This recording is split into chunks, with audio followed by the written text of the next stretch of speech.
英語聞き流しリスニング、英語テキストと MP3 ダウンロード、その他の物語はホームページからお聞きいただけます。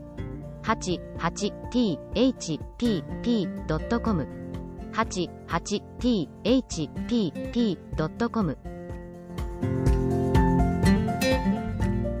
22. Christmas Day in the little house was a real celebration. It was the first one in the Jocelyn's married life, and the entire household entered into the spirit of Yuletide with enthusiasm. At Bambi's suggestion, they hid the presents all over the house. The subsequent search and discovery were carried on with much laughter and shouting. Ardelia's delight over her gifts was vocal and extreme. The professor continually forgot which presents were his, and collected everyone else's into his pile, from which the owner laughingly rescued them. A pair of silk stockings for Bambi which he absent-mindedly appropriated caused much mirth. Jarvis's gift to Bambi was a dull gold chain, hung with tassels of baroque pearls, an exquisite feminine bauble. "Oh, Jarvis, how charming! It's like a lovely lady's happy tears," she exclaimed. He blushed happily. "I thought it looked like you." "A thousand thanks. Fasten the clasp for me." He fumbled it awkwardly, but with final success. She turned for inspection, her eyes avid for praise. He nodded. "It is where it belongs," he said. The day passed happily. Ardelia's dinner was a Christmas poem. When the professor complimented her on the success of everything, she replied, "Yassa, this he a day been all right. But I hopes before next Christmas we all gwine to have some chillons to make dis a show nuff potty." Bambi's face was scarlet, but she faced it out. "Oh, not children, Ardelia, singular, you mean, I hope." "No, I don't mean singular. We don't want no singular chillons. I mean just plain chillons." "The holiday seems to be peculiarly the children's day," said the professor, unaware of the situation, and so saved it.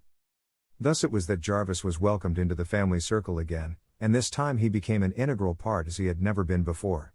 The day after Christmas he came to Bambi with her story. "You told me you had read this book, didn't you?" "Yes, I've read it." "What do you think of it?" he asked her, curiously. "I adore it," she replied. He sat down beside her, gravely. "It's a strange thing, but the book grows on you. When I first read it, I thought it was a clever little trifle. But as I work with it, I have come to see that it is remarkable in its human quality. You feel the charm of the author all through it." "Do you?" eagerly. "Didn't you?" "I don't know. I loved the girl. She seemed very true to me. I've never known any girls except you, and I don't know you very well, but there are spots where you and the other Francesca are strikingly alike. I suppose it is not you, but feminine. I mix them up. If we are to make a play of it, I am glad we both love it. I find myself intensely interested in the mysterious woman who wrote it. To me there is no hint in the story of the infelicity Mr. Frohman hinted at. I would like to know her. Don't you expect to see her when the play is finished? She says she wishes me not to know her. But she will have to come to rehearsals? I must ask her about that. Maybe she will come, then. You write to her? Oh, yes. I have to keep her in touch with my progress. I thought you told her to keep out." "I did. But she has been so agreeable about it that I decided to keep her posted as I went along." Bambi rose. "I've no doubt she is very fascinating," she said, coldly. "You don't object to my interest in her?" "Object? My dear Jarvis, you may be interested in all the women in creation without any objection from me. And you have the same freedom?" "Naturally. Now let's get to work. I was surprised at what you said about the young musician in the book. I thought he was so real." "Strange. That is what the author said, that it was a close portrait of a near friend." "What is it, about him, that you do not like?" "Oh, I like him, in a way. But these reformers, idealists, thinking they can dream the world into Arcadia." Bambi's clear laugh startled him. "What amuses you so?" he asked, shortly. "I suppose I rather like the idealist type." He looked at her closely. "Good heavens, you don't think I'm like that, do you?" "A little," she admitted. "If I thought that I was that particular brand of idiot I'd learn bookkeeping and be a clerk," was the reply. "Maybe it isn't you, maybe it is just man I recognize. You can see how terribly clever the woman is, to set each of us accusing the other. She is just a student of types, that's all," Bambi disparaged the lady. So they began their co-partnership. The shyness, the appeal, the new self-conscious element Bambi had sensed in Jarvis gave way to the old mental relationship as fellow workmen. They had regular office hours, as they called it. They experimented to see whether they obtained the best results, when they each worked at a scene alone and went over it together for the final polishing, or when they actually worked on it in unison. 4 hours in the morning they labored, took an hour of recess after lunch, then 2 hours more, followed by a tramp off into the country, talking play. These were days of keen delight to them both. They worked together so smoothly and so well. Jarvis's high-handed superiority had given way to a well-grounded respect for Bambi's quick apprehension of a false note, an unnatural line, or a bungled climax. The first interruption came with the advent of Richard Strong to spend the weekend, and Jarvis made no comment when Bambi announced his coming and declared Saturday a holiday. He even agreed to meet their guest at the station. The two men came back together in amicable converse. "I am so glad you could come, Richard," Bambi greeted him, in her eager way. Jarvis started at the Christian name, and flushed angrily at Strong's reply. "Happy New Year, Francesca." Richard and Francesca, so they had gone as far as that on the road to intimacy, was Jarvis's hurt comment to himself. After that he watched Strong every minute for signs of special devotion, and before the day was over he had satisfied himself that these two cared deeply for each other. The way Strong's eyes followed her every movement, the way he anticipated her wants, understood her before she spoke, they were all damning evidences of the situation.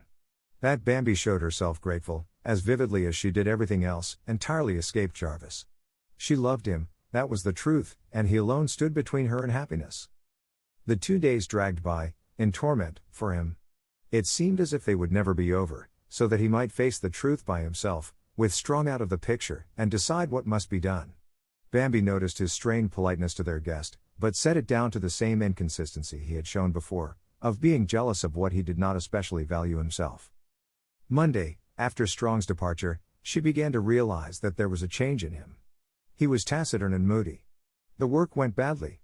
He disagreed with her at every point, and when she suggested that they stop an hour earlier than usual, he went off by himself, without asking her to go. She began to wonder whether his dislike of Strong was really serious and something to be taken cognizance of. Jarvis strode off into the country in a state of nerves unknown before. A sleepless night and the irritation of the day's work had played their havoc with him. He went over the thing again and again. Bambi and Strong loved each other, he stood in the way. Why should he not take himself out of the situation at once? She married me for a whim, she will unmarry me the same way, he reiterated to himself. Why did she do it, in the first place, unless she cared something for me? But she told me she had no sentiment for me, he replied to his other self. It was ambition that made her do it. She thought I would be famous. I've disappointed her, and she's through with me. He went over every incident of their reunion, his thrill at her welcome. She didn't really care, it was just her way, he assured himself. For hours he plunged through the woods, pursued by his bitter thoughts. When he turned back at last, into the garden, he knew that a precious, newborn thing, which he had brought back with him after his exile, was laid away, never to be allowed to come into full flower and maturity. His decision was made. He temporized on one point. He would stay on until the play was produced, so that if it succeeded, as he was determined it should, Bambi would have that much satisfaction from her matrimonial experiment. Then he would let her divorce him, and he would take himself out of her life. She was in the library when he went in. She caught sight of his face, and exclaimed, "Jarvis, my dear, how tired you look." He started to go, but she detained him. "Is anything the matter, Jarvis?" "No, what should be the matter?" "I don't know, but if there is anything you want to talk out with me, let's have it now. We can't afford to have any misunderstandings between us." "There is nothing," he said, and left the room. That night, after dinner, he sat late in his study, writing. 2 days later the result of the evening's work came to Bambi. Greater than, dear author lady, some days ago I sent you my new address, so that you need not send letters to the theater, but so far I have not heard from you. Tonight, for some reason, I feel moved to write to you as I would wish to talk to you were you near me. Greater than I say for some reason, and yet I know the reason. It is because of your human understanding of the things that make men glad or sad. I am beginning to know that only through the ache of experience can we come to understand each other. Surely there must be something of sadness back of your life, lady of mystery, to give you this power. Greater than today I have fought out a bitter fight with myself, and I feel the loneliness that comes in a crisis, when each man of us must stand or fall, alone. Greater than the play goes ahead rapidly. As I told you, Mrs. Jocelyn and I have great satisfaction in our work on it. I am determined to wring success from it. Both for your sake and for mine, I must. Greater than. Greater than, is this personal letter distasteful to you? Do I depend too much upon your gracious understanding? If I do, say so, and I will not offend again. Greater than. Greater than faithfully. Greater than. Greater than Jarvis Jocelyn. Greater than. Greater than. Bambi read this letter over and over again, behind the locked door of her bedroom. What did it all mean? What was the bitter fight that drove Jarvis to this other woman for solace? How far did she dare draw him out on it, without offending her own sense of fitness? Had this innocent plot of hers, to startle him into amazed admiration, led them both into a labyrinth of misunderstanding?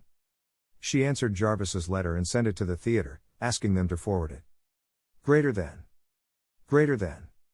Greater than dear Mr. Jocelyn, your letter touched me very much in its appeal for my sympathy and understanding. I am regretful that sorrow has found you out.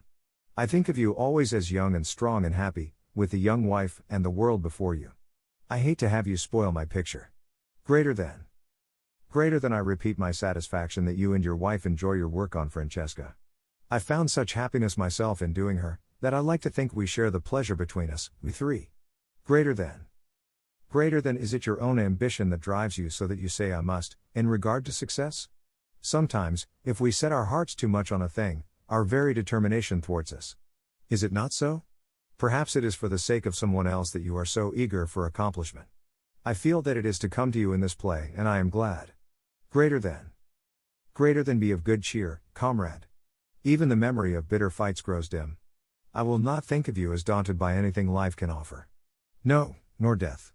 Why have I this confidence in you, I wonder? Greater than. Greater than, in all friendliness. Greater than. Greater than, the lady of mystery. Greater than. Greater than. The day this letter came to Jarvis marked a change in him to Bambi's watchful eye. He threw himself with renewed ardor into the work. For the first time in many days they walked together, and he seemed more himself than he had been since Strong's unfortunate visit. Was it the effect of this letter? He was beginning to be easily influenced by this supposed stranger. The idea was too fantastic. What kind of a woman do you imagine the author of Francesca to be? She asked him as they trudged along a wintry road. He started a little, she thought. I scarcely know, he evaded. I always think of her as tall and thin and frail, with a rather sad face, white, with humorous gray eyes, and a sensitive mouth. I always think of her as little and fat and cuddly. Oh, not cuddly, he protested. She laughed. Any news from her lately? Yes. I had a letter today. Did you ask if she was coming to rehearsals? Not yet. Haven't you any curiosity about her? In a way, yes. But I respect her desire in the matter. I don't. If I could get it out of Richard Strong who she is, I'd go look her up in a minute. Have you tried? Eagerly. He won't tell. He's the king of clams. He has no right to tell. It is very smart of her to work up all this mystery about herself. No doubt she is a wobbly old fatty, instead of the Beatrice you think her. He made no answer, but she saw by his face how he resented it. A wicked design grew in Bambi's mind. She would make Jarvis Jocelyn fall so desperately and hopelessly in love with this dream woman of his that she would be revenged upon him for the way he had shut her out since Strong's visit. It never once occurred to her that it was a hurt she had given him which drove him to this other woman. But the something which he had offered her the night of his return he had deliberately withdrawn, before she had a chance to accept or refuse it. Well, here was a chance to punish him and she would take it. 23. From the day of her resolve, absolute impersonality characterized their relations during work hours. Sometimes they walked together, sometimes Bambi went alone or made visits to her friends. Jarvis felt more and more her withdrawal from him. He attributed it to her increased affection for Strong and a consequent abhorrence of her husband's presence. One morning she announced that she was going to New York for the day. But we were to work on the big climax today, Jarvis protested. You work at it. You can do it without me, she said, airily. You are as tired of the play as you are of me, said Jarvis earnestly. Absurd. I am much interested in the play and I am not tired of you. Shall you see Strong? Yes. I shall spend part of the day with him. Did you wish to send him a message? It wouldn't be fit for you to carry, he answered, fiercely. Richard is not your favorite companion, is he? She tantalized. He is not. Sorry. I am very fond of him. That does not need saying. I have never tried to disguise it. No, I should say you were both frank about it. Why shouldn't we be, Jarvis? Said Bambi with irritation. Exactly. Why shouldn't you be? You naturally cannot expect to regulate or choose my friends. I expect nothing. Then I would be obliged to you if you made your dislike of my friend a trifle less conspicuous. If you will let me know when he is expected, I will always go elsewhere. It was the first hint of disagreement that had ever occurred between them, and Bambi took the train to New York with a disagreeable taste in her mouth. She was going for a conference with Strong about the book, which had got a splendid start in the holiday sales. He had some plans to feature it in various conspicuous ways, so that it might advertise the play. Arrived in Grand Central Station, she wired Jarvis, sorry was horrid about Strong, just to make her self-esteem less flat. Then she went to Strong's office. He greeted her in his cordial way, only his eyes admitting his joy at sight of her. It is good to see you, he said. You won't like me. I'm utterly detestable today. I was nasty to Jarvis, and cross with Ardelia. I can't imagine you either nasty or cross. Me? Oh, I scratch and spit and bite. You are the most human person I ever encountered, he laughed. Be nice to me, and I may cheer up. I shall try. I have news about the sale of the book that ought to cheer a tombstone. I think we have a bestseller on our hands. I'm not a bit ashamed of it. Why should you be? Aren't you a literary pariah, if you're a bestseller? He laughed. How is the play coming on? Pretty well, I think. We're up to the climax of the second act. Jarvis is working on it today. Still no suspicion of you? Not a grain.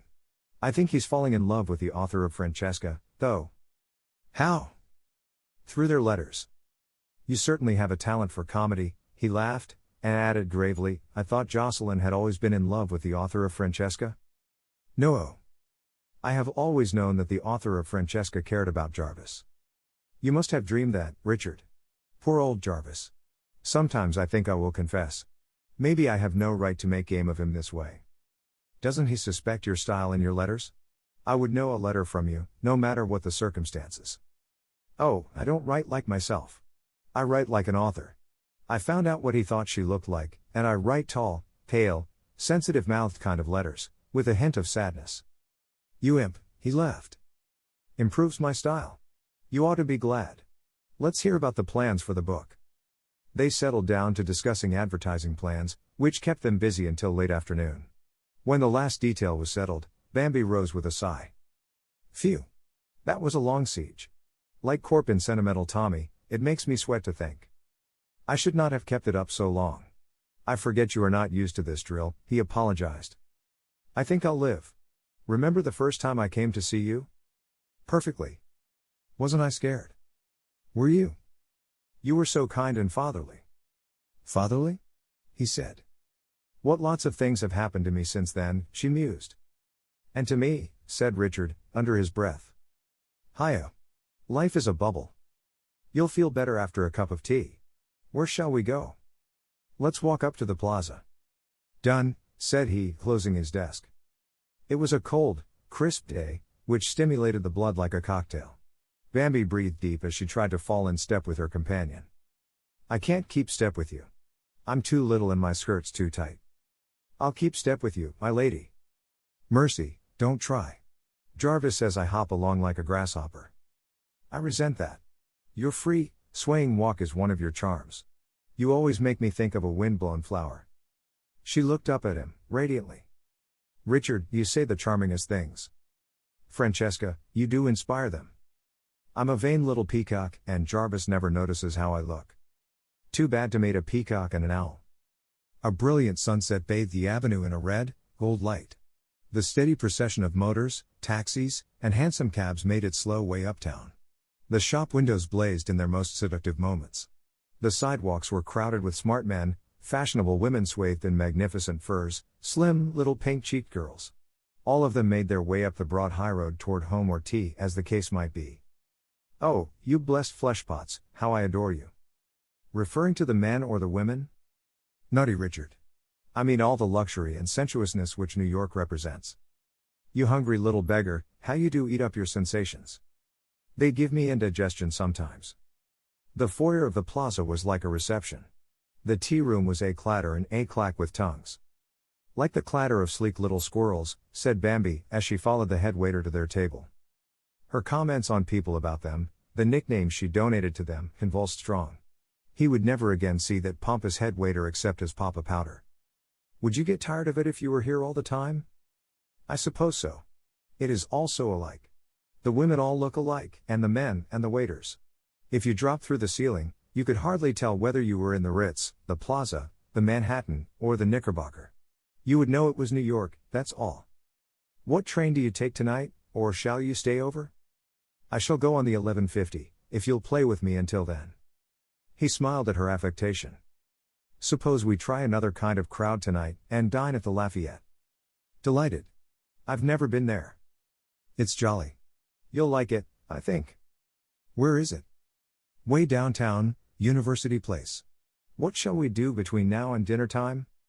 Let's walk down. Oh, that's a long walk.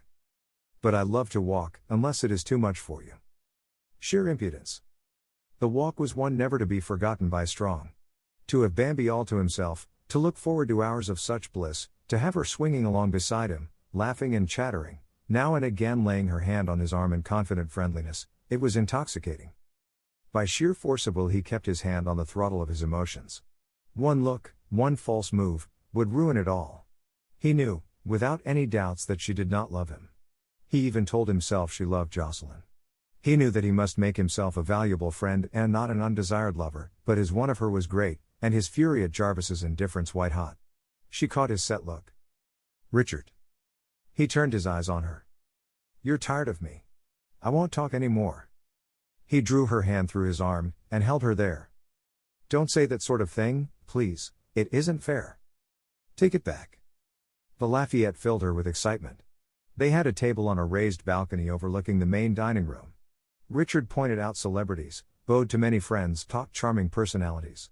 A feast of Lucullus was served them. Music and wine and excitement bewitched Bambi. She sparkled and laughed. She capped his every sally with a quick retort. She was totally different from the girl-boy who had walked downtown beside him. What are you thinking about me? She challenged him, her head tipped back provokingly. Daughter of joy. I have spent a very pleasant fortnight with you, Richard. Has it seemed that long? Since I left Sunnyside this morning? Quite. How many personalities have you been since then? Oh, not nearly all my mess. Protean artist? Headliner, she nodded. They drank to the success of the play. Later, as he stood beside her in the car, a few minutes before she was to leave, she put her hand in his. I've had the loveliest time, she said. You are the most accomplished playmate I ever had. It has been a happy day. Come to Sunnyside soon. The train began to move out and he hurried to get off. She waved to him from the window. She was tired, so she went to bed at once, with never a dream of the emptiness her small presence left in New York for the playmate. 24. What luck did you have with the climax, yesterday? She asked Jarvis, next day, as she came into the workroom. None at all. I worked all day, and tore it up last night. Oh, why did you do that? It was hopeless. If you wanted to teach me how vital you are to this work, you did it. Such a thing never entered my mind. Shall we begin in it now? Of course. I'm keen to get at it. She plunged into the situation and swept all obstacles before her. The entire reaction from yesterday's pleasure and change went into her work. Lunchtime came as a shock, the morning had fled so fast. Jarvis sighed as he piled up the pages. You work like an electric dynamo, he remarked. I always work better after a happy vacation. Why don't you run off for a day, to get your breath, as it were? Where would I run to? You might go look up the author lady you're so interested in, she remarked, wickedly. He made no answer to that. The noon mail brought Bambi's latest letter from Jarvis. All mail was brought immediately to her, so she had a chance to extract the telltale letters. Jarvis wrote. Greater than. Greater than. Greater than, dear lady, your letters are fast becoming a necessity to me. I look for them as eagerly as a boy. I find myself more and more absorbed in the Francesca of your fancy, whom I feel sure is the essence of you. Is it not so? Greater than. Greater than, I am bitterly unhappy these days, lonely as I have never been before.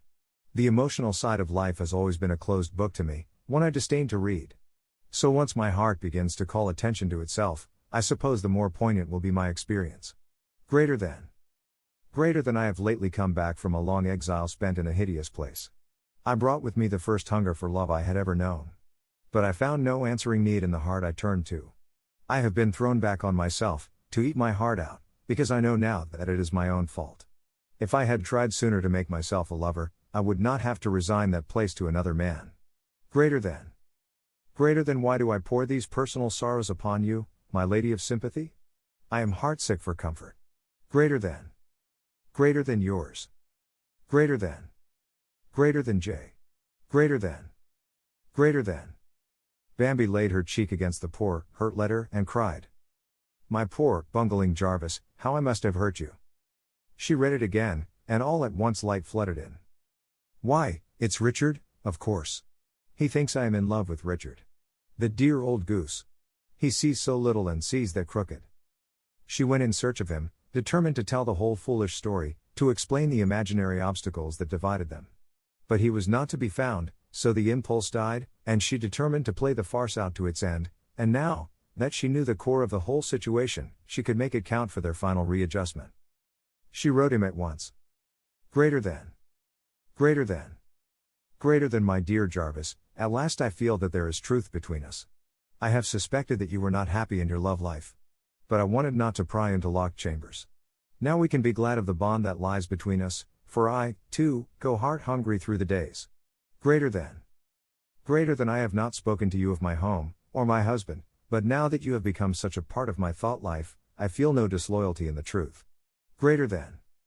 Greater than my husband is a man who has never felt the want of affection. He is so self-centered in his devotion to his work that I have always been shut out of his heart. At first this did not trouble me, for I was ambitious, too. But so many things have happened to develop me this last year, to awaken me to my full womanhood. Greater than. Greater than I have had to face, as you do, the ache of an unwanted love, tossed back to eat its way like a corrosive acid. Once, not long ago, I thought, perhaps, things were going to change for me. I thought he wanted me. But now I have come to know that it is to another woman he turns for sympathy and understanding. Greater than. Greater than so, you see, my dear, we too have the same heart history. No wonder we have felt our way through time and space, to clasp hands in such deep affinity. I lay my hands upon your head, Jarvis. Greater than. Greater than your lady. Greater than. Greater than. His reply came by the first mail. Greater than. Greater than. Greater than oh, my dear, we have found each other at last, in all truth. It was meant from the beginning of time that it should be so. Let me come to you. I cannot bear to live another hour without the touch of your hand. To think that I do not know your name, or the color of your kind eyes. Say that I may come? Greater than. Greater than devotedly. Greater than. Greater than Jarvis. Greater than. Greater than. Greater than. Greater than. Greater than Jarvis, my big boy, you may not come yet. It is part of a dream, cherished since you came to be the heart of me, that we should not come together until the night of the opening of our play. I know you will pooh-pooh this as sentimental nonsense. You may even call it theatrical. But let me have my way, this last one time. Afterward, my way shall be yours, beloved. Write me to say you will be patient with my foolishness. Greater than. Greater than I am afraid of our meeting. Suppose I should fall short of your ideal of me? That you should think me ugly or old, I could not bear it. I have come to know all my happiness lies in the balance of that one night, toward which we walk, you and I, every minute of every day. Greater than. Greater than your lady. Greater than. Greater than. His answer came, special delivery. Greater than. Greater than. Greater than it shall be as you wish, dear heart. But if anything should happen to delay the opening of the play, I think I should ask you to remit the sentence of banishment. I live only to look into your eyes. Greater than. Greater than how can you say that you may disappoint me? If you were old, humpbacked, ugly, what difference? You are mine. We must find freedom for ourselves and a new life. I adore you. Greater than. Greater than Jarvis. Greater than. Greater than. I wouldn't have thought it of Jarvis, said Bambi as she read it. He makes a very creditable lover. Greater than. Greater than. Greater than my dear one, I am as impatient as you are for our meeting. I gladly agree that we shall bring it about, at once, if anything happens to postpone the play opening. Greater than. Greater than what you say about being indifferent to my looks makes me happy. I shall not try you too far, my lover. I'm quite pretty and young. Did you know I was young? Greater than. Greater than you speak so confidently of freedom and a new life together. Are we to shed our old mates, like nautilus shells? My new coming into love makes me pitiful. Must we be ruthless? Greater than. Greater than your own. Greater than. Greater than. Greater than. Greater than. Greater than, dear, gentle heart, I do not wish to seem ruthless to you, much less to be so. But has our suffering not entitled us to some joy? I know my wife to be absorbed in another man. You say your husband turns to another woman. We represent to them stumbling blocks between them and their happiness. Surely it is only right that we should all be freed to find our true mates. Greater than.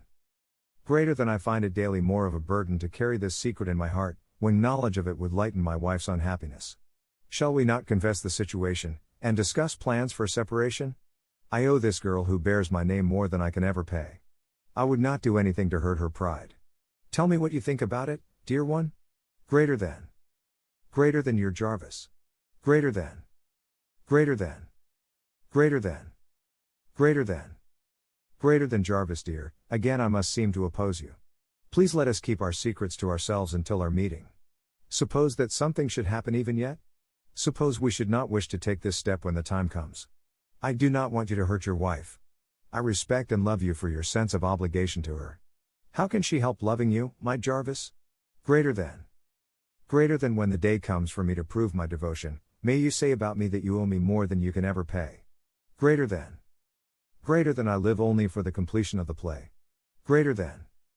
Greater than your love. Greater than. Greater than. Dash. 25. Bambi felt the renewed vigor with which Jarvis attacked the final problems of their task. He was working toward the goal of his affections, a meeting with his lady. She, too, felt the strain of the situation, and keyed herself up to a final burst of speed. The middle of February came, bringing the day which ended their labors. Well, I believe that is the best we can do with it, Jarvis said. Yes, our best. For my part, I feel quite fatuously satisfied. I think it is perfectly charming. I hope the author will be pleased, he said earnestly. I'm much more concerned with Mr. Frohman's satisfaction. If he likes it, hang the author. But I want to please her more than I can say. You have a great interest in that woman, Jarvis. What is it about her that has caught your attention? It is difficult to say. As I have grown into her book, so that it has become a part of my thought, I have been more and more absorbed in the personality of the woman. You told me the heroine was like me, once. Did I? In surprise. You've changed your mind, evidently? No. Her brilliance is like you. But not her other qualities? She seems softer, more appealingly feminine to me, than you do. You have so much more executive ability. You think I'm not feminine? I didn't say that, he evaded. Why do you insist upon thinking the author and heroine to be one person? Just a fancy, I suppose. But the book is so intimate that I feel consciously, or otherwise, the woman has written herself into Francesca. You may be approaching an awful shock, my dear Jarvis, when you meet her. I think not. These author folk. She'll be a middle-aged dowd, mark my words. He rose indignantly, and put the last sheets of the manuscript away. She watched him, smiling. Shall you go to New York tomorrow? Yes, if I can get an appointment by wire. I am going to see about it now. I do hope he will be sensible enough to put it on right away. He told me to rush it. I think he means an immediate production. The end of our work together, mused Bambi. He turned to her quickly. You care? Don't you? It has really been your work, Bambi? It was her turn to be startled, but evidently he had no ulterior meaning. Not at all. I think it is wonderful how well we work together, considering. Considering? He insisted. Oh, our difference in point of view, and, everything.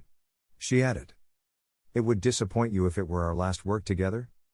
What an idea, Jarvis. I look forward to years and years of annual success by the Jocelyn's.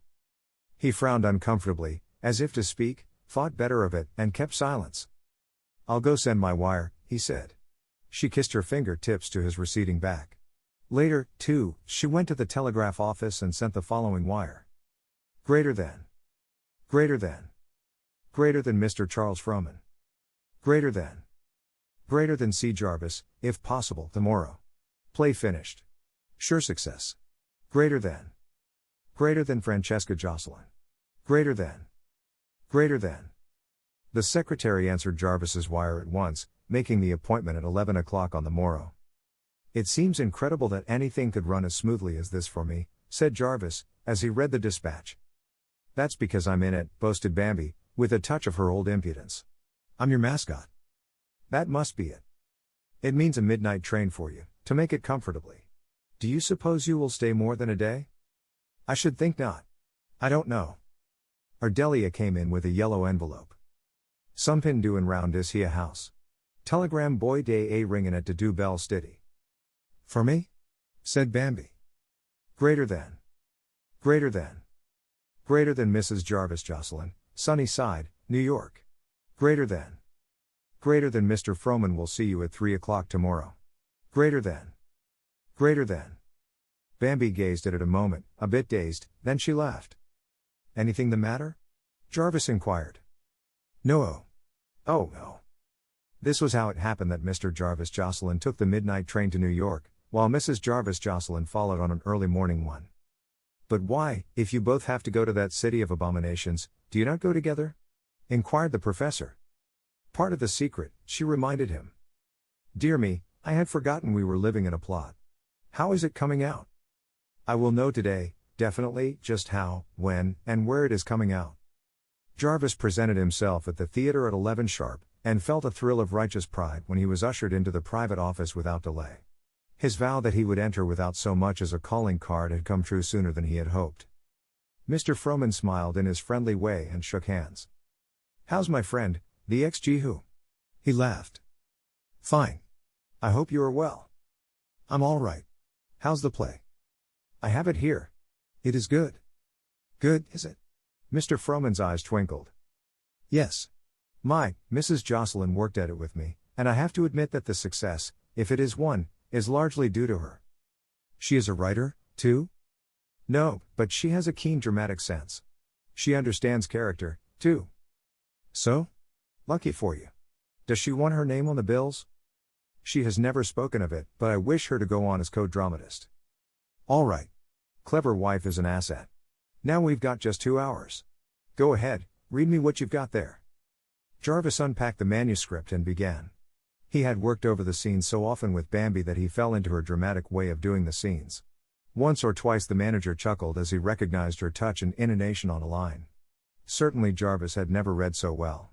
He was encouraged by frequent laughs from his audience. There were interruptions now and then, criticisms and suggestions. As he read and laid down the last page, Mr. Frohman nodded his head. Pretty clever work for amateurs, he said. You think it will go? With some changes and rearrangements. Yes, I should say so. Are you thinking of producing it soon? Yes, if I can make satisfactory arrangements with the author, I'll put it in rehearsal right away. I think the author will be satisfied. The manager looked a question. We have been corresponding during my work on it, Jarvis explained. Mr. Frohman stared, then laughed. We can soon find out whether she's pleased. She is due here at 3 o'clock today. She is coming here today? Jarvis exclaimed. Yes. Could I talk to her then? There is so much. Sorry. I promised there would be no one here. Some crazy idea about keeping her name a secret. Of course. I would not intrude, said Jarvis, hastily. She wrote me that she would leave rehearsals to you and me. Did she? Will your wife want to come to rehearsals? I think so. Would there be any objections? Not if she is co-author. She is very clever. I don't doubt it. You leave that copy here. I'll go over it, in part, with the author and let her take it to look over. I will wire you what day I want to get the company together for a reading. All right, sir. If the author is satisfied with this, I'll have a contract made out to submit to you and your wife. In the meantime, do you want an advance? No, thanks.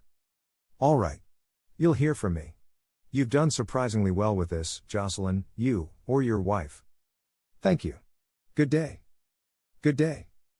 At 3 o'clock the other member of the Jocelyn family arrived. You're good to see me.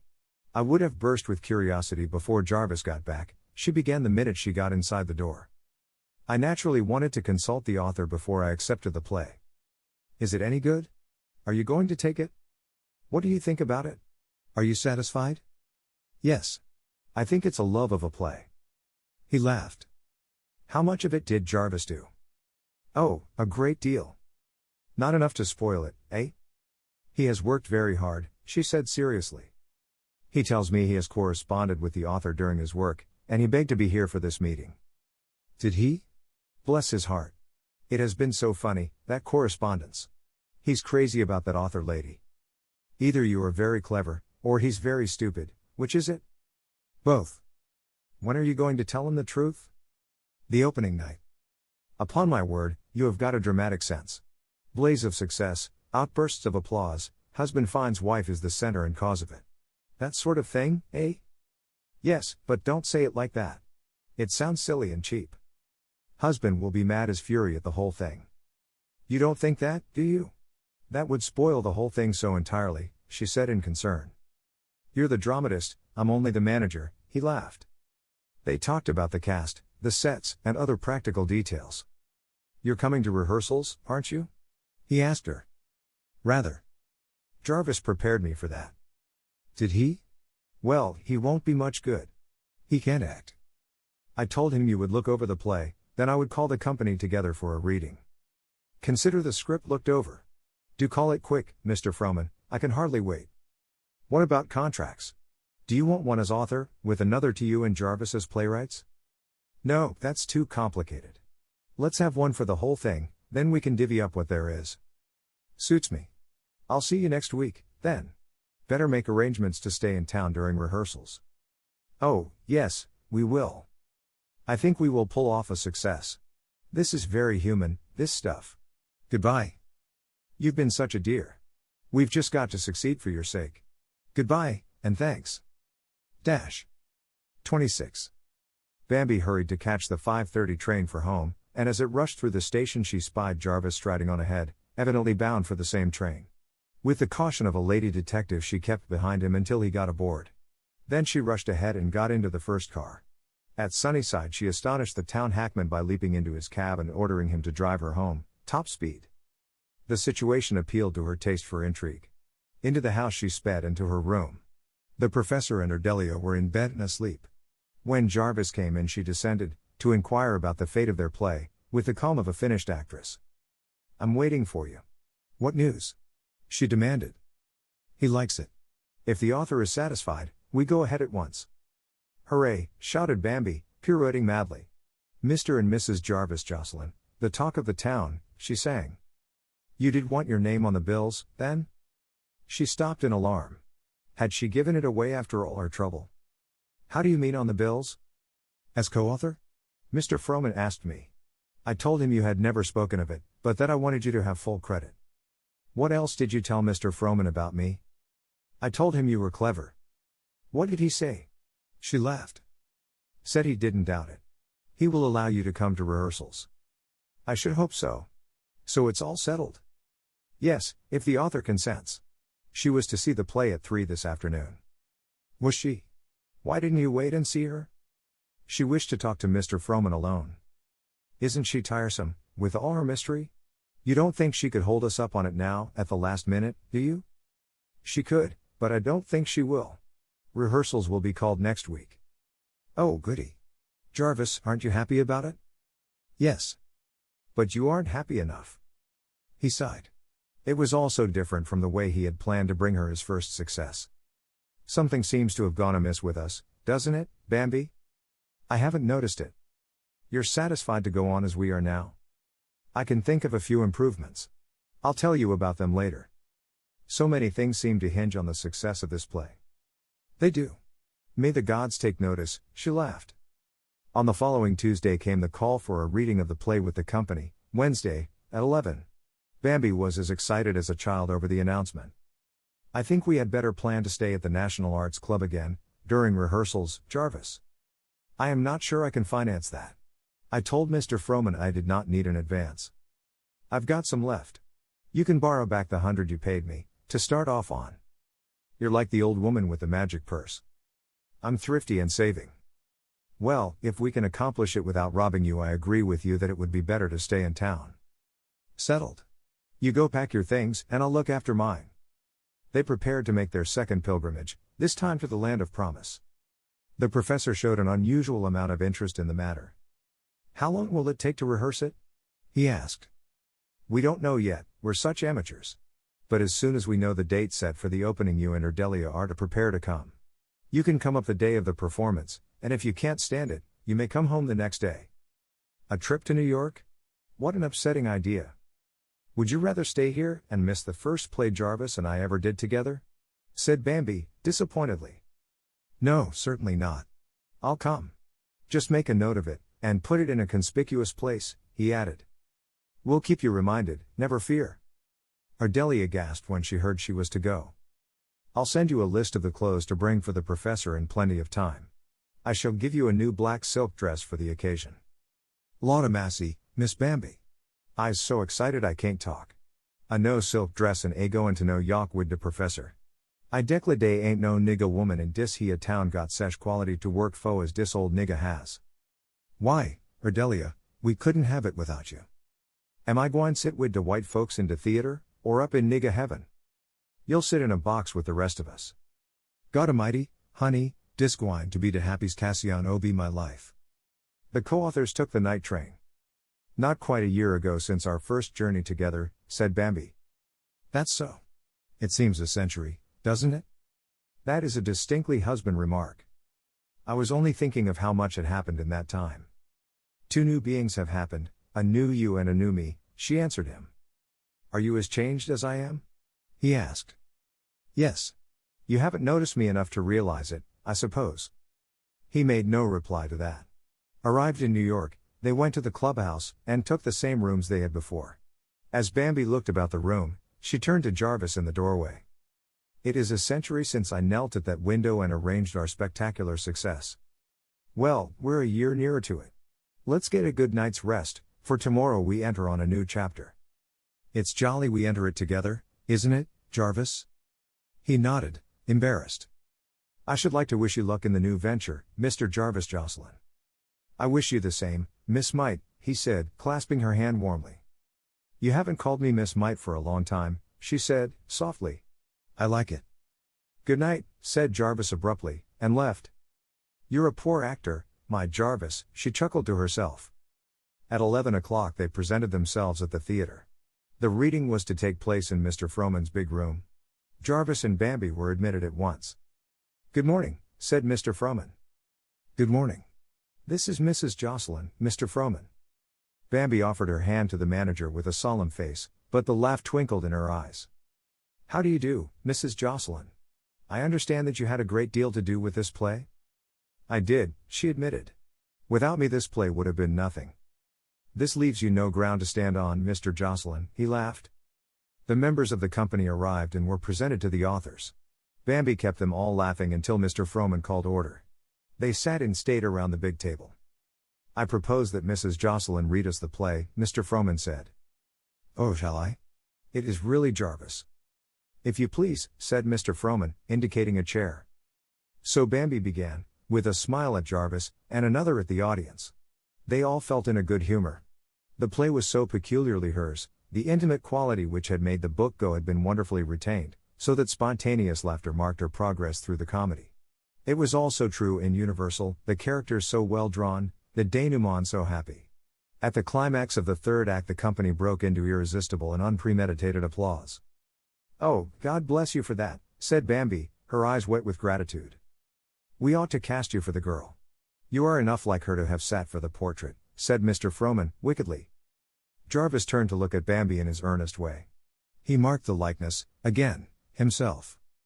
I shall play it just as you read it, Mrs. Jocelyn, said the girl who was cast for the lead. You will greatly improve on my Francesca, I'm sure, Bambi nodded to her. Parts were distributed, much discussion followed as to character drawing and business, then they separated to meet for rehearsal the next day at 10:30. Mr. Frohman had an immediate appointment, so the Jocelyns had no opportunity for a word in private. Queer that Mr. Frohman should think that you are like Francesca, too, said Jarvis, on their way to the club. Oh, I don't know. We are the same type. That's all. You could play the part wonderfully. Could I? It would be fun. Still, I think we can make more money and have more fun writing plays. She seemed always to be harping on their future together. The next day was full of surprises for them both. They were entirely ignorant of conditions in and about the theater. The big, dark house, with its seats all swathed in linen covers, the empty, barn-like stage, with chairs set about to indicate properties, the stage hands coming and going, the stage manager shouting directions, it was all new to them. The members of the company were as businesslike as bank clerks. No hint of illusion, no scrap of romance. Mercy. It's like a ghost house, said Bambi. A deal table was set at one side, downstage, for the Jocelyn's, with 2 scripts of the play. They sat down like frightened school children, bewildered as to what would be expected of them. The actors sat in a row of chairs at one side. The stage manager made some explanations and remarks about rehearsals, and then the first act was called. It was slow and tedious work. Over and over again the scenes were tried. Some of the actors fumbled their lines as if they had never read English before. Now and then the manager appealed to the authors for the reading of a line, or an intonation, and Bambi always answered. At the end of one scene the man who was to play the young musician came to them. I've been thinking over my part, Mrs. Jocelyn, and I think that if you could write in a scene right here, in Act First, to let me explain to the old fiddler my reason for being in this situation. Oh, no, you mustn't explain. The whole point of the first act is that you explain nothing. Yes, but it would play better, he began, in the patronizing tone always used to newcomers in the theater. I can't help that. I cannot spoil the truth of a whole character, even if it does play better, said Bambi, smiling sweetly. The actor took it up with the stage manager after rehearsal, and was referred to the authors. These new playwrights always have to learn at our expense, he said, importantly. Can't be helped. We have to use playwrights, however irritating they are, remarked the stage manager. Day after day they assembled at the same hour and slowly built up the structure of the play. Many nights Jarvis and Bambi worked on new scenes, or the rearrangement of the old ones. The first act was twisted about many times before it played to the stage manager's satisfaction. New lines had to be introduced, new business worked out every day. It was hard work for everybody except Bambi, and she declared it was fun. No matter how trying the rehearsals, nor how hard she had to work, she enjoyed every minute of it. They soon discovered that Jarvis had no talent for rehearsing. In fact, the mechanics of the thing bored him. When a new scene was demanded quickly, his mind refused to work. It was Bambi's quick wits that saved the day. After the first few days she was the only one to be consulted and appealed to by everybody. I can't see that you need me at all in this business. I'm no good at it. Yes, you are, too. You saw where that new scene in the third act belonged at once. Yes, after you wrote the scene. But this is why we need each other. I didn't see where the scene belonged at all. If we both could do the same thing, we wouldn't need to collaborate. Thank heaven, we don't have the author underfoot interfering all the time. I don't believe she would interfere. Heard anything from her, lately? No, she is waiting for the production, I suppose. And then the deluge. I may lose you to that story-writing female yet, she teased him. Don't. He protested, quickly. I won't, she retorted, meaningly. In late March the date of the production was set. It gave Bambi unbelievable pleasure to read the announcements on the billboards, and to stand in front of the 3 sheets in the foyer of the theater. She wrote her Delia full directions in regard to packing the professor's dress clothes. She told her the train they were to take. She worked out every detail, so that nothing might be left to the sieve-like memories of the principals on this foreign journey. She ordered a new frock for herself, and succeeded in getting Jarvis measured for new dress clothes. Then she threw herself, heart and soul, into the last few days of work at the theater, helping to polish and strengthen the play. The night of dress rehearsal came, and with it a new development for her consideration and management. 27. Dress rehearsal was called at midnight, as 2 of the principals were playing in other theaters. There was an air of suspense and confusion on the stage, where the new sets were being put on, which threw Jarvis into a cold sweat of terror. It only added 1 degree to Bambi's mounting excitement. She and Jarvis made their way to the front of the house, where Mr. Frohman, the leader of the orchestra, and a few other people interested in the production were assembled. I never realized before how many people, how much work and money and brain go into the production of the simplest comedy for one night's amusement, she said to Mr. Frohman. And yet managers are always blamed because they don't take more chances on new playwrights, he smiled. Jarvis looks as if he were walking to the guillotine, doesn't he? It is a strain, isn't it, Jocelyn? You get used to it after a few first nights. Jarvis nodded, wetting his dry lips with a nervous tongue. The curtain went down and came up. The first act began. Bambi scarcely breathed. Jarvis could be heard all over the house. The first part of the act hitched along and had to be repeated. The stage manager came out and scolded, while Mr. Froman called directions from the front. Bambi turned to Jarvis. "It's going to be a failure," she said. "Oh, don't say that." He fairly groaned. "Don't be discouraged," said Mr. Froman, noting their despairing looks. "Dress rehearsals are usually the limit." "But it can't go like this and succeed," Bambi wailed.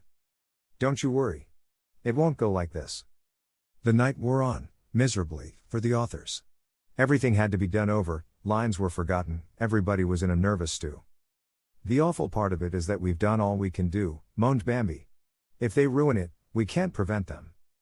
"We'll make them rehearse all day tomorrow," said Jarvis, fiercely. "They were better than this 2 weeks ago." The end of the agony finally came. The stage manager assembled the weary company and gave them a few select and sarcastic remarks as to their single and collective failure.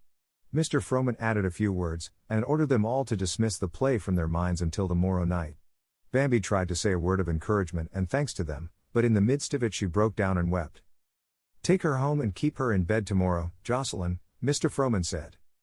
Jarvis hurried her into a cab, and she sobbed softly all the way home. He made no effort to touch her or comfort her, he was in torment himself.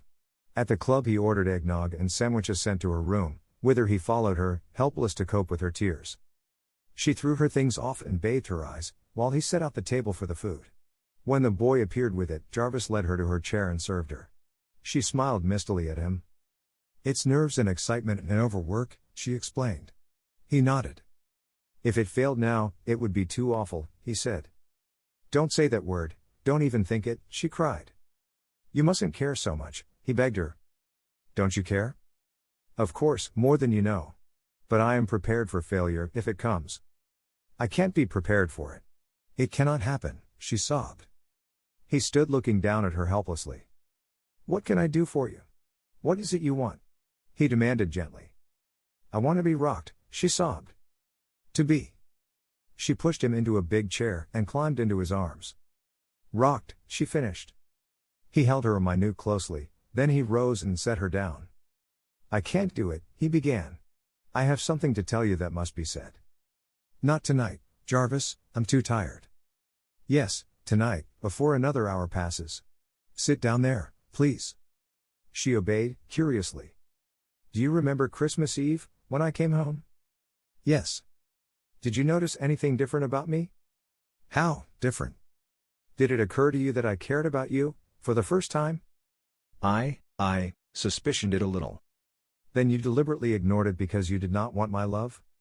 I didn't mean to ignore it." "But you did." "I wasn't sure, you never spoke of it, never said you cared. After that first night I thought I must have been mistaken." "But you were glad to be mistaken?" "No. I was sorry," she said, softly. "What?" Sharply. "I wanted your love, Jarvis." "You can't mean that." "But I do." "But, Strong, you love Strong." She rose quickly, her face flushed. "I love Richard Strong as my friend, and in no other way." "Certainly he loves you." "He has never told me so." "You let me believe you cared for him, you tortured me with your show of preference for him." "You imagine that, Jarvis." "It is not true." "It is true," he cried, passionately. "I came to you, eager for your love, wanting you as I had never wanted anything. You flaunted this man in my face, you shut me out, you drove me back on myself. Well, what did you expect me to do? Endure forever in silence? What did you do? Or what do you mean to do? I have come to care for a woman who understands me." "A woman, Jarvis?" "The woman who wrote Francesca. I cared first because she had put into her heroine so many things that were like you." "Well," she said again. "She has come to care for me. I wanted to tell you so long ago, when we first knew, but she begged me not to until after the play was tried out. But I can't stand it another minute. There must be truth between us, Bambi. I want you to read her letters. I want you to try to understand how this has crept into my heart. You wish to be free, to go to her? There is no happiness for us, is there? I'm too tired to think it out now, Jarvis. You must go away and let me get myself together. She looked like a pitiful little wraith, and his heart ached for her. I'm sorry I had to add to your hard day, but I had to say this tonight. It's all right. I must ask you not to speak to me of it again until after tomorrow night. I need all my strength for that ordeal. After that, we must turn our attention to this new problem, and work it out together, somehow. Thank you. I'm sorry I've been such a disappointment to you, my dear, he added. Good night. Take the letters, I could not bear to read them. With an agonized look he took them and left her. Dear Lord, I'm through with plots. I'm sick unto death of the secret, she sighed, as she climbed into bed. 28. Bambi kept to her room next day until it was time to meet the train on which Ardelia and the professor were to arrive. It was due at 4 o'clock. She went to Jarvis's door, but he was not in his room. She had heard nothing of him since his confession of the night before. Her telephone bell startled her, and she took up the receiver to hear Jarvis's voice. Bambi? Yes. How are you? All right. Don't you want me to meet the professor and Ardelia? There's no need if you're going up to Grand Central. I'd rather go, thank you, Jarvis. Where are you? At the theater. Anything the matter? Oh no. I came to talk to the stage manager. He says everything will be all right tonight. Are you resting? Yes. I've had a quiet day, sitting on my nervous system. Where have you been? Walking the streets. Come home and take some rest. I'll meet the train. Thank you just as much for thinking of it. I'll be at the information booth at 5 minutes to 4. All right. She hung up the phone with a dazed face. The idea of Jarvis taking care of her, inquiring after her health, and trying to spare her. Every blessed thing is topsy-turvy, she exclaimed aloud. At 4 o'clock she walked up to the booth, and there he stood, anxiously scanning the faces that passed.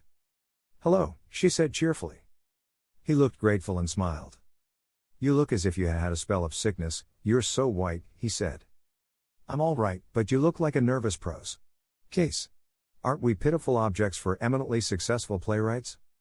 I suppose one gets used to this strain in time, he said, taking her arm to help her through the crowd. No sooner had the train come to a stop than they saw Ardelia's huge frame descend from the car, holding a dress suitcase in each hand. After her came the professor, looking very small and shrunken. Ardelia saw them afar, and waved the heavy suitcase in the air like a banner as she hurried toward them. Howdy, Miss Bambi. Howdy, Mr. Jarvis. Here he is. Bless your old hearts, said Bambi, hugging them both. How are you, children? The professor inquired. We're fine. Did you have a comfortable time on the trip? Why did you sit in the day coach, father? De professor, he won't set into Chika, causin day won't let me in dare, and he's afraid he furged to get off lesson he was longside ob me. But the train stops here, it doesn't go any farther. My. Ardelia, you do look stylish. Yasm. Wait until yo see my no black silk. I's got me a tight skirt, and a Dutch neck, law-zee, honey, but dis ol niggas geeteen mighty frisky. She and Jarvis had an argument about the bags. She insisted upon carrying them herself, and indignantly refused the help of the colored porter. Go away from here, boy. Yo reckon I gwine trust yo all wid mon no silk dress and de professor's dress suit. No, sah. She kept them laughing all the way to the club with her tales of their difficulties and excitements in getting off. Her exclamations on everything she saw were convulsing. When they arrived at the club, and she discovered that she was to have the little room next to Bambi's, her satisfaction was complete. Bambi ordered the entire family to repose on its respective backs for an hour before they dressed for dinner.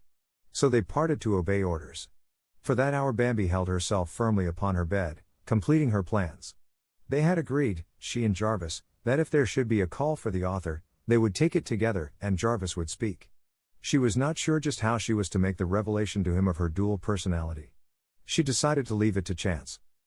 Never in her life had she been so excited.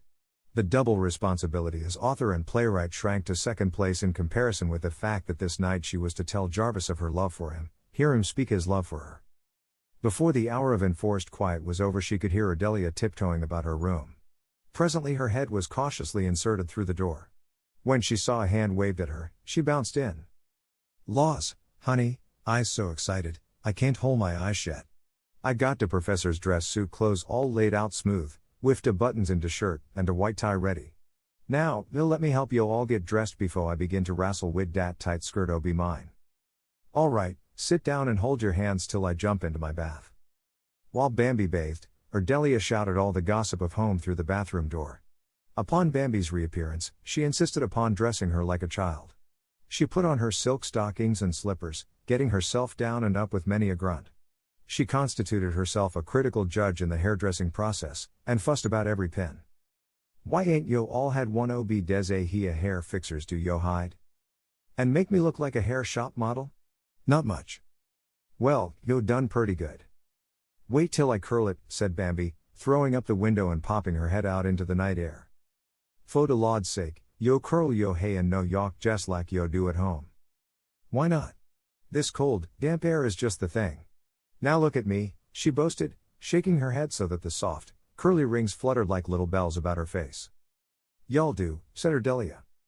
Bambi disappeared into the closet, and presently she popped out her head. Ardelia, prepare to die of joy.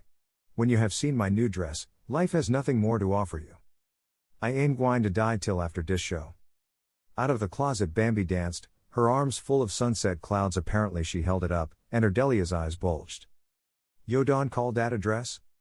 Put it on me, and you'll call it a poem. Dey ain't nothing to it, she protested, as she slipped it over Bambi's head. It was certainly a diaphanous thing of many layers of chiffon, graduating in color from flame to palest apricot pink. It hung straight and simple on Bambi's lithe figure, bringing out all the color, the dash, the fire-like quality in the girl's personality. The flush in her cheeks, the glow in her eyes, even the little curls, were like twisted tongues of flame. She whirled for Ardelia's inspection. I know dat ain't no decent dress, but yo show is beautiful as Potiphar's wife. Who's she? She's in the Bible. Bambi laughed. I look like the fire of spring, she nodded to her reflection. Of course I'm beautiful. This is the biggest, happiest night of my life. A boy came for the professor's clothes, and a little later that distracted gentleman presented himself to have his tie arranged, and to be looked over generally in case of omissions. My dear, he exclaimed at sight of his daughter. Art I wonderful? He put his hand under her chin and tipped her face to him. There is something about you tonight, elemental is the word, fire, water, and air. She hugged him. Oh, but you've got a surprise coming to you this night. You are about to discover other unsuspected elements in your offspring. My dear, I'm so excited now I'm counting backward. Don't explode anything on me or I'll lose control. The secret is coming out tonight. Is it painful? No, it's heavenly. Jarvis rapped. May I come in? Yes. He stood on the threshold a moment, a truly magnificent figure in his evening clothes. Jarvis. Breathed Bambi. Bambi, exclaimed Jarvis, and they stood a gaze. She recovered first. Do you like me? She coquetted. He walked about her slowly, considering her from all sides. Ariel, he said at last. Oh, thank you, Apollo, she laughed, to cover the lump in her throat at his awed admiration. They sent Ardelia's supper up to her, and the rest of them made an attempt at dining, but nobody could eat a thing. Bambi talked incessantly from excitement, and all eyes in the dining room were focused upon her. Ardelia was in a tremor of pride when they went upstairs again. She shone like ebony, and grinned like a Hindu idol. They admired her, to her heart's content, and she descended to the cab in a state of sinful pride. Although they were early, the motors were already unloading before the theater. They were to sit in the stage box, and as soon as the rest of them were seated Bambi went back on the stage to say good evening to the company. The first night excitement prevailed back there. Every member of the company was dressed and made up a good half hour too soon. They all assured the perturbed author that she need have no fears, everything would go off in fine shape. Somewhat relieved, she started to go out front, when she ran into Mr. Frohman. Good evening. If you are as well as you look, you're all right, he smiled at her. I feel like a loaded mine about to blow to pieces, she answered. Hold on for a couple of hours more. Does Jarvis know yet? Not yet. He laughed and went on. Bambi returned to the box, where she sat far back in the corner. The house was filling fast now. More than a little interest was evinced in the strange box party of Big Jarvis, the professor, and Ardelia. Richard Strong nodded and smiled from a nearby seat. We should have come in late, just as the curtain rose, whispered Bambi. We must not be so green again. Why so, daughter? Then we wouldn't be stared at. Are we stared at? By whom? The overture interrupted her reply. The seats were full now as high as the eye could reach the balconies. Bambi scanned the faces eagerly. Would they like the play? If they only knew what it meant to Jarvis and to her to have them like it. The curtain rose. For 2 full moments she could not breathe. The act started off briskly, and little by little her tension relaxed. She laid her hand on Jarvis's knee and it was stiff with nervous concentration. The first genuine laugh came to both of them like manna from heaven. "It's all right," Bambi whispered to Jarvis. He nodded, his eyes glued to the stage.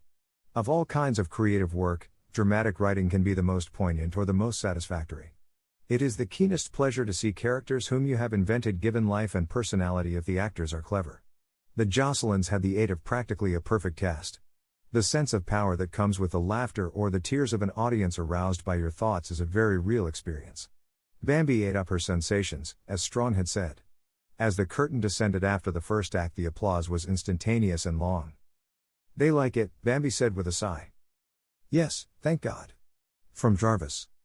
"You told me not to take this seriously, Jarvis," she reminded him. "Does anybody know who wrote this book?" the professor inquired. "Not yet. We are to know tonight. I wonder where she is?" Jarvis added to Bambi. "I've thought that fat old one in the opposite box," she said wickedly. "Why did you ask, Father?" "It is a diverting idea. The girl is like you, or maybe it is the similarity of the names that suggests it. What do you think about the play, Ardelia?" "Law, honey, tain't no play actin' to me. It's jes' like bein' home wid yo and de professor and Marseille Jarvis. Dose folkses is jes' like yo all." Bambi laughed outright. Ardelia was the only one who guessed. "I trust you do not compare me to that impractical old fiddling man," the professor protested to Ardelia. "Sh. Here's the curtain," warned Bambi. The second act went like a breeze. Laughter and applause punctuated its progress. The house was warming up. Bambi slipped her hand into Jarvis's, and he held it so tight that she could feel his heart beat through his palm. There was no doubt about it at the end of the second act. It was going. The company took repeated curtain calls, smiling at the Jocelyn's. "I'm grinning so I shall never get my face straight again," Bambi said to Richard, who came to the box to congratulate them. "Looks like a go," he said, cordially. Even Jarvis unbent to him, and insisted upon his sitting with them for the third act. Bambi added a smiling second. She had explained to Richard, in advance, why she did not invite him to share the box. "I am having a most unexpectedly good time," the professor admitted to them all. Jarvis's state of mind was painful as the last act began. In the next 30 minutes he was to meet the woman he thought he loved. Since his confession to Bambi the night before, a doubt had raised its head to stare at him as to the real depth of his feeling for his unknown inamorata. Had he really been moved by love, or was it only a need of sympathy for his hurt pride that had driven him to her? Bambi's strange behavior, her admission that she did not love Strong, most of all those moments when she lay in his arms, they had upset all his convictions and emotions. He paid no attention to the act at all, torn as he was as to what the night would bring him. He was aroused by storms of applause. The curtain went up again, and again, the company bowed solo and in a group. Then calls of "Author! Author!" were heard all over the house. Bambi clutched Jarvis's sleeve and drew him back of the box. "Go on. You've got to go out and bow. You do it alone, Jarvis." In answer he took her arm and propelled her in front of him, back on the stage. "Here they are. Give them full stage," said the stage manager, ringing up the curtain. "Now, go ahead, right out there." He opened a door in the set and Jarvis and Bambi went on. There was a hush for a second, then a big round of applause. Bambi laughed and waved her hand. There was a hush of expectancy. "Now, Jarvis, go on," she prompted him. Jarvis, cold as death, began to speak. He thanked everybody in the prescribed way, beginning with the audience, ending with the company. He said he was happy that they liked the play, but that he was making the speech under false pretenses. All the credit for the success must go to 2 women, his wife and collaborator. Here he turned to include Bambi, but to his astonishment she was gone. The audience laughed at his discomfiture, but he turned it off wittily. The other woman, the one to whom most of the credit was due, was the author of the book. She had so far hidden behind an anonymity, but he believed she was in the house tonight, and it was to her that their congratulations should be offered. Cries of "Author! Author of the book!" with much clapping of hands. Jarvis stood there, scarcely breathing, cold sweat on his brow, waiting for her to come. The applause became a clamor. The door opened and Bambi floated in. She did not see the audience, her eyes were fixed on Jarvis's face, and the strange expression she saw there. She came to him, put her hand in his, and smiled. He was so obviously nonplussed that the people grasped the new situation and were suddenly still. Bambi smiled at him and spoke. "Dear people, if you have had as much fun tonight as I have, we owe each other nothing. And the most fun of all is the astonishment of Mr. Jarvis Jocelyn, who discovers himself to be a bigamist. He's married to the co-dramatist and the author, and he never knew it. That I wrote the book has been a secret until this minute. If you hadn't liked the play, I never would have admitted that I wrote it. You're the very nicest first-nighters I ever met, and we are both most grateful to you, the bigamist and I." There was wild applause, flowers were tossed from the boxes, calls of brava greeted the little bowing figure clinging tightly to the big man's hand. They finally made their escape to the wings, and Bambi turned to Jarvis for what was to her the real climax of the evening. He looked at her so strangely that she laid her hand on his arm. "You aren't glad?" she questioned, anxiously. Some members of the company surrounded them with congratulations, and when they were free they had to hurry out to rescue the rest of the family. "What did you think of the secret, Daddy?" "My child, I am past all thought. I wish to be taken home, put to bed, and allowed to recover slowly. I have had a shock of surprise that would kill a less vigorous man." "But you liked it? You were glad I did it? I am so proud of you that I am imbecile. Let us go home." Richard shook both her hands in silent congratulation. "Where is Jarvis?" asked her father. A search failed to find him. Richard made a trip back on the stage, but he was not there. "We won't wait, if you will put us into our cab," Bambi said to him. He saw them all off, promising to send Jarvis along if he saw him. "What do you suppose became of him?" demanded the professor. But Bambi did not answer. All the triumph of the evening counted for nothing to her now. Jarvis had been hurt or angered at her revelation. He had deliberately gone off and left her, regardless of appearances. She spent the night in anxious listening for his return, but morning found his rooms vacant, his bed untouched. Bambi's heart misgave her. 29. Jarvis was never sure what happened to him after he came off the stage with Bambi. Something had exploded in his brain, and his only thought was to get away from all the noisy, chattering, handshaking people, to some quiet place, where he could think. On the way back to the box in Bambi's train, he had been separated from her a minute, long enough to spy the stage door, to slip out and away. He headed uptown without design, walking, at a furious pace. Bambi, herself, was the lady of mystery to whom he had offered his devotions. The thing which hurt him was that she had tricked him into declaring himself, probably laughed at his ardor. It made him rage to think of it. What had been her object? He could not decipher her riddle at all. If she wanted his love, she might have had it for the taking, without all this play-acting nonsense. These was no use in his ever expecting to understand her or her motives. He might as well give it up and be done with it. He built up the whole story, bit by bit. Her mysterious trips to town were in regard to the book, of course. The butter and eggs money came from royalties. Strong had published the story in his magazine, hence their intimacy. His thought attacked this idea furiously, then he remembered Bambi's words, "I love Richard Strong as my good friend, and in no other way." There was no doubting the sincerity of that declaration. Besides, Bambi never lied. She had not deceived him, then, with any deliberate plan to alienate his affections so that she could be free to go to Strong. No light along that line of questioning. He went on, feeling his way, step by step, to the point of the dramatization of the book. Here he paused long. Surely he had not been her dupe here. He was Frohman's choice as dramatist. But was he? She and Frohman had come to some understanding, because she had gone to see him the day the play was delivered. No, that could not be, for he found her at home when he returned. He could not find a piece to fit into the puzzle at this point. He went over their joint work on the book, her book. He understood, now, how she was so sure of every move, why she knew her characters so well. What a blind fool he had been not to see that Francesca was herself. How she had played with him about that, too. How she drew him out about the other characters. He stopped in his tracks as the last blow fell.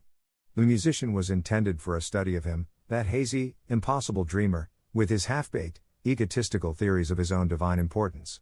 Why, in God's name, had she married him if that was her opinion of him? His brain beat it over and over, to the click of his heels on the pavement.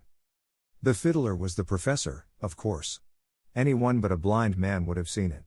So she had made mock of them, the two men nearest to her, for all the world to laugh at. That she wanted to punish him for not coming up to her expectations, that he could understand, but why had she betrayed the professor whom she loved? He reviewed the period of rehearsals, her sure touch revealed again. She knew every move. She even saw herself so clearly that she could correct the actress in a false move. She had held herself up for public inspection, too. He had to admit that. It seemed so shameless to him, so lacking in reserve. He urged his mind on to the night now passing, the night he had looked forward to, for so many months, as the first white stone along the road to success. Well, it had been a success, but none of his. Bambi's, all Bambi's. She had conceived the book, worked out the play and rehearsed it, to a triumphant issue. It was all hers. The only part he could claim was that Frohman had sent for him. But had he? Was it possible he had only humored Bambi in her desire to give him a chance? He would find out the truth about that, and if it were so, he could never forgive her. He saw her coming toward him in reply to the calls for author. Her eyes fixed on him, shining and expectant. What had she wanted him to do? Was it possible she expected him to be pleased? Broad daylight found him far up toward the Bronx, weary, footsore, and hungry. When he came to himself he realized that he must send some word to the club of his whereabouts. He wrote a message to Bambi. Greater than. Greater than. Greater than I shall not come back today. I cannot. You have hurt me very deeply. Greater than. Greater than Jarvis. Greater than. Greater than. He put a special delivery stamp on it and mailed it. He found some breakfast, and went into the Bronx Park, where he sat down under the bare trees to face himself. In the meantime Bambi, after a sleepless night, was up betimes. At breakfast she protested that she was not at all worried. Jarvis had no doubt decided to celebrate the success in the usual masculine way. He would come home later, with a headache. But Jarvis isn't a drinking man, is he? The professor inquired. No, but it's the way men always celebrate, isn't it? The professor wanted the whole story of the writing of the book, the prize-winning, Mr. Frohman's order, and all, so, after breakfast, she made a clean breast of it, and they laughed over it for a couple of hours. Then Jarvis's message came. Her face quivered as she read it. What is it, dear? Is it Jarvis? She nodded, the slow tears falling. He isn't hurt? Not physically hurt, but I've hurt his feelings. Oh, Daddy, I've made such a mess of it. I wanted to be dazzled by my success, because he thinks I'm a helpless sort of thing, and now he only hates me for it. She broke down and wept bitterly. The professor, distressed and helpless, took her into his arms and petted her. There, baby, it will work out all right. Just let us go home, where we're used to things, and everything will look different. Yes, that's it, we'll all go home, sobbed Bambi, wiping her eyes. Where is Jarvis? I don't know. But I can leave word for him here that we've gone back home. Then we can get the 2:00 train. Nothing but misery comes to people in these cities. By dint of much hurry they caught the train, Ardelia protesting up to the moment when the train started that they couldn't possibly make it. Bambi sat, chin on hand, all the way, a sad, pale-faced figure. No one could suspect, to see her now, that she had been the brilliant flame thing of the night before. Once the professor patted her hand and she tried to smile at him, but it wasn't much of a success. When they entered the house, and Ardelia bustled about to get them some tea, Bambi sat dejectedly, with all her things on, among the traveling bags. Be of good courage, little daughter, her father said. Oh, Father Professor, are the fruits of success always so bitter, so bitter? She cried to him. 30. The first week of the play went by, and it was an assured success. The royalty for the first 7 days was a surprise, which would have thrown Bambi into raptures under ordinary circumstances. But the Bambi of these days in rapture were no longer playmates. There had been no word from Jarvis since that time of the first brief message. Bambi went about the house a thin, white-faced, little ghost, with never a song or a smile. Fo God, Professor, it makes me cry to look at Miss Bambi, and I don't dare ask her what's de matter. I think we must just let her alone, Ardelia. She'll work this thing out for herself. But he, too, was alarmed at the change in her. The more she thought of how she had thrown away Jarvis's love, the more she lacerated herself with reproaches. Her fatal love of play acting had brought her sorrow this time. How could she have done it? Why didn't she see that Jarvis would never understand what made her do it, that he would resent it? Some days she was in a fury at him for not understanding her. Other days she wanted him so that she could scarcely refrain from taking a train to New York and looking for him. In her sane moments she knew that the only thing she could do now was to wait. Richard Strong came down to dine and spend the night, and one thing he said added to her misery. Jarvis stayed in town, didn't he? he remarked. Yes. Looking after things there, I suppose. I passed him on the street yesterday, but he didn't see me. You passed him yesterday? Breathlessly. Yes. The opening and the strain of the rehearsal knocked him out, didn't it? He looked as gaunt as a monk. Jarvis takes things very seriously. By the way, how did he take your joke? She looked directly at him and answered frankly, he didn't think it was funny at all. Oh, that's a pity. I'm through with jokes, Richard, through with them for all time, she said, her lips quivering. Oh, try one on me, I'd like it, he laughed to cover her emotion and changed the subject quickly. When he returned to town he called up the Frohman offices, asking for Jarvis's address. He was still at the National Arts Club, they assured him. So that evening he presented himself there unannounced. He found Jarvis alone in the reading room, a book open before sightless eyes. He rose to greet Strong, with evident reluctance. I'm glad to find you, Jocelyn. I have something particular to say to you. So? Sit down, won't you? I've just come back from Sunnyside, where I spent the night. I wanted to settle the details of your wife's next serial. Yes. Have you seen her since the opening night? No. I think she is either very ill, or very unhappy, possibly both. She seems such a frail little thing that one dreads any extra demands on her. I knew you stayed on to look after the business here, of course. You know the dear, blind, old professor. Naturally you are the person to look after her, and I thought it would be just like her not to say a word to you about it all, so here I am, playing tame cat, carrying tales. Go down tonight, Jocelyn, and take that girl away somewhere. They think she's ill? Jarvis repeated. She looks it to me. If she were my wife, I'd be alarmed. He rose as he finished, and Jarvis rose, too. They looked each other in the eyes. Thank you, said Jarvis. He suddenly realized, without words of any kind, that this man suffered as he did, because he, too, loved Bambi. He was big enough to come to her husband with news of her need. By a common impulse their hands met in a warm handclasp. She needs you, Jocelyn, Strong said. You're a good friend, Strong, Jarvis answered. When he had gone, Jarvis hurried to his room and began to pack his bag. His heart beat like a trip hammer with excitement. He was going to Bambi. She needed him. He had endured a week of the 3rd degree, practiced upon himself. He had peered into every nook and corner of his own soul. He knew himself for a blind, selfish egotist. He was ready now to fling his winter garments of repentance into the fires of spring. He understood himself, though Bambi baffled him more than ever. Never mind. She needed him. Strong said so, and he was going to her. He was at the station an hour before the train left, pacing up and down the platform like an angry lion. Aboard the sleeper and on the way he tossed and turned in his berth in wakefulness. At dawn he was up and dressed, to sit in a fever of impatience while the landscape slowly slid by the car window. At Sunnyside he hurried along the deserted street, where only the milkman wound his weary way in the early morning. There was a hint of spring in the air, fresh and exhilarating, with a faint earth smell. The house lay, with closed blinds, still asleep. He let himself in with his latchkey, dropped his bag, hat, and coat in the hall, and rushed upstairs to Bambi's rooms. No hesitation now. He would storm the citadel in truth. He opened her bedroom door softly and peered in. It was unknown country to him. The bed was empty. He entered and walked swiftly to the door beyond, where he heard a faint crackling, as of a fire burning. At the door he paused. She was crouched before a fire, cross-legged, her face cupped on her hands. In her pink robe and cap she looked more like a child than ever. She half turned her head, as if feeling his presence, so he saw how pale she was, how black the circles round her eyes.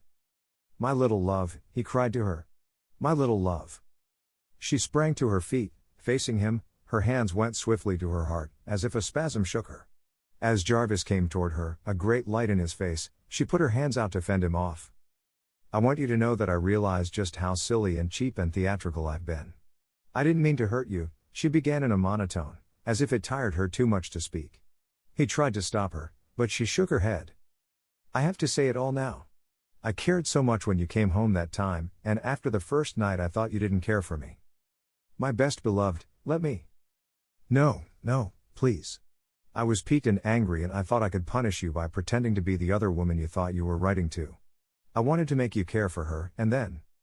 It was you I cared for, you. I thought that, when you knew I was both of us, you'd be so glad, she broke off into a sob. I am, Dearest, I am.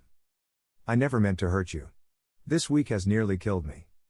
He took her into his arms, and sat in the big chair, holding her close, while she clung to him and sobbed out her heart. He kissed her hair, her wet eyes, and her lips, saying over and over, "Oh, littlest, I love you so, I love you so." When the sobs ceased, he lifted her face to his. "I want to see the shine in your eyes, dearest, and then I want you to listen to me." She drew his head down to her and kissed him. "The shine will come back now, beloved." "Oh, big," she said with a sigh, "my old Jarvis." "No, your new Jarvis, little wife. The old, crazy Jarvis will be more to your liking. I may not understand you very well yet, but I know my need of you, my pride in you. And my need of you? And your need of me. We're in step, now, honey girl, and we'll march along together without any more misunderstandings, won't we? Oh, we will, if you'll take short steps, so I can keep up. I'm the one to do the running now, Miss Might. A famous novelist and a successful playwright," he laughed, pinching her cheek. "None of it counts. The only title that means anything to me is Mrs. Jarvis Jocelyn." His comment on that was inaudible. "Would you mind telling me just why you married me?" "Because I was a seeress, and foresaw this day." More comment, inaudible. The door opened, cautiously, the professor tiptoed in, followed by Ardelia, with a tray. At the sight of the two before him, engrossed in the inaudible comments, he stepped back into Ardelia and rattled the contents of the tray. Jarvis looked up and caught his astonished expression. He rose with Bambi in his arms. "Good morning, father. I'm home," he said. "Thank to good Lord." From Ardelia. "It's Jarvis," said Bambi, fatuously, patting his cheek. "I suspected that it was when I saw him," the professor admitted. "I'm glad that you're back, and I hope you'll stay. This child needs a firmer hand than mine." "You're speaking of a woman with a well-advanced career, Herr Professor Parkhurst." "Ardelia, we are not needed.